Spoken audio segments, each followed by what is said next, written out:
अच्छा कितने लोग यहाँ ऐसे हैं जिनको किसी ना किसी से प्यार हुआ है? हाथ खड़ा करिए तो। उसमें धोखा कितने लोगों को मिला है? सबको ना। चलिए एक बड़ा सुंदर सा गाना है। इसको भी प्यार हुआ विद्यानंद को। हाँ गाता इससे प्यार हो गया। हमसे ना ना इसको रोज होता है। एक नंबर का ही आवारा है। आवारा इससे बच के रहिए। आवारा कुत्ता कमीना है। इसको रोज होता है। कोनो ठीक नहीं बागी लगा देता है। चलिए एक प्यारा सा गीत है और अभी बड़ा वायरल है वो गाना। हम लोग जहाँ जहाँ गए हैं 4 दिन से पिछला वही हर जगह डिमांड होता है, तो यहाँ का भी डिमांड है तो पूरा कर देते हैं। एक छोटी सी कहानी है, आपको उसके माध्यम से समझाते हैं। एक बार के बाद से एक लड़का एक लड़की एक दूसरे से बड़ा प्रेम कर रहे भैया, और दोनों संग में एक गांव के रहे, दोनों संग में पढ़ल के लिखल के, दोनों बर भेल। और जब बर भेले तो देखिए जो चीज सच्चा होता है ना संसार में, उसको नजर बड़ा जल्दी लगता है, चाहे वो कोई भी चीज हो। तो वही लड़का लड़की के प्यार कभी केकरो नजर लग गई। वही लड़की के माए बाबूजी ओकर बियाह कोनो दोसर जगह तय कर दिल के बिना ओकरा बतैले। और जब ये बात वो लड़की के और वो लड़का के बात पता लागल तो तुरंत दोनों एक दूसरे से मिले लगे। मिले लगे तो लड़की कैसे गिरे पगला से हमार माए बाबूजी हमार बियाह कोनो दोसर जगह तय कर दिल रे पगला। लड़का जहने ही बात जान ले वो बेचारा बेसुध भे गए। कैसे कि गे जान से तोरा यह दिन ले इतना हम अपन जीवन तबाह करके तोहर जीवन आबाद कर लियो। आय हमारा प्यार के तू हमारा यह परिणाम दे छे कि अपना तो तू आबाद भे जब लेकिन हमरा बर्बाद कर दे। लेकिन लड़का खास करके वो लड़का जिसको किसी न किसी से सच्चा प्यार होता है ना, वो बेचारा दिल का बड़ा सीधा होता है। कल के जान से तू अपन माए बाबूजी के बात मान ली, तोहर माए बाबूजी तोहर पालन पोषण कर लगो, तोरा जन्म दिलको। हमर प्यार तो 2 साल 3 साल के छे के पगली, हम तो एहनो अभियो पागल रहिए तोरा पीछा। अब तू दूसरा के अंगना के चान बन जाबे तो हम सच में पागल हो जाबे। भैया इतना टा बात भेले, वो लड़की के कार्ड छपले, मंडप सजले, बारात अइले। आ संयोग देखो जई दिन ओकर बियाह रहे, लड़का बेचारा आवारा पागल जना नहीं रहल गेले ओकरा से, तो अपना जान के एक बेर वीडियो कॉल करलके। वीडियो कॉल में देखे छे लड़की सजल, ओकरा हरदी लागल, चूड़ी पिन्हने, दुल्हन के भेष में तैयार छे। लड़का वीडियो कॉल करलके, जहने देखल के अपना जान के दुल्हन के भेष में, तो बेचारा काने लगले, लड़कियों काने लगले। लड़का कहे छे कोना कि कितनी आसानी से कह दिया तुमने कि मुझे भूल जाओ, कि तू तो कह दिली आप कि हमरा भूल जाओ। कितनी आसानी से कह दिया तुमने कि मुझे भूल जाओ, अरे जालिम ये क्यों नहीं कह दिया कि बहुत जी लिए अब फांसी के फंदे पे झूल जाओ।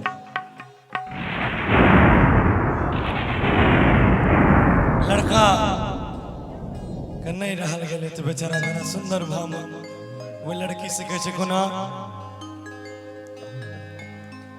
कि हे के राल चुरिया अरे पेन्हाई छे गे रनिया गे पेन्हई छे गे रनिया के कराले करही छे श्रृंगार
सब दिन हमर जान हमर प्राण हमर अरमान बन के रहले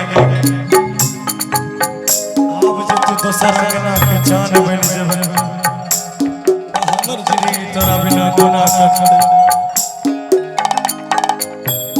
हे के जान बन के हमर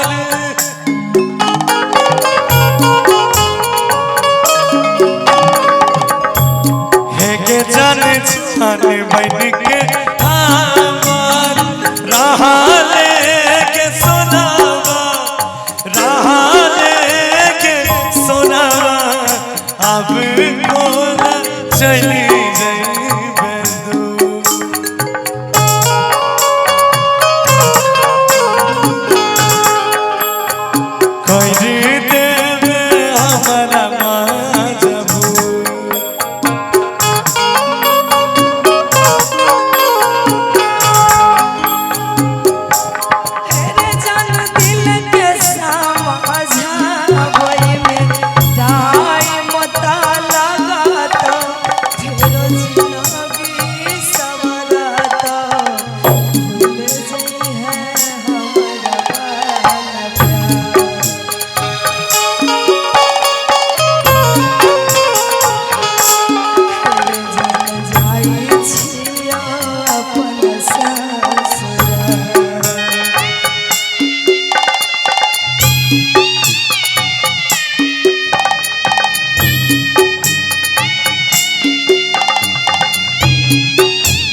सरेआम किया। मैं बड़ा सीधा सच्चा था, मुझे बदनाम किया। तेरी मोहब्बत ने मुझे सरेआम किया। मैं बड़ा सीधा सच्चा था, मुझे बदनाम किया। अरे तुमने तो इस कदर तोड़ा है मुझे, कि तुमने इस कदर तोड़ा है मुझे, कि मुझे मेरे माँ बाप जनों में भी नाकाम किया। ठीक है जान, तू तो दूसरा घर चले जा। तोरा गेला के बाद हमार माइयो बाबूजी हमरा हमार घर में नहीं रह देते। वो हमरा घर से बाहर कर के पगली। हे गे जन बाप हमर कहाँ गई बेटा,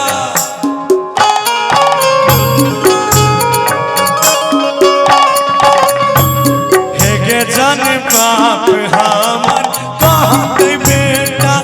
प्यार में बहुरइले, प्यार में बहुरइले, कर देते घर से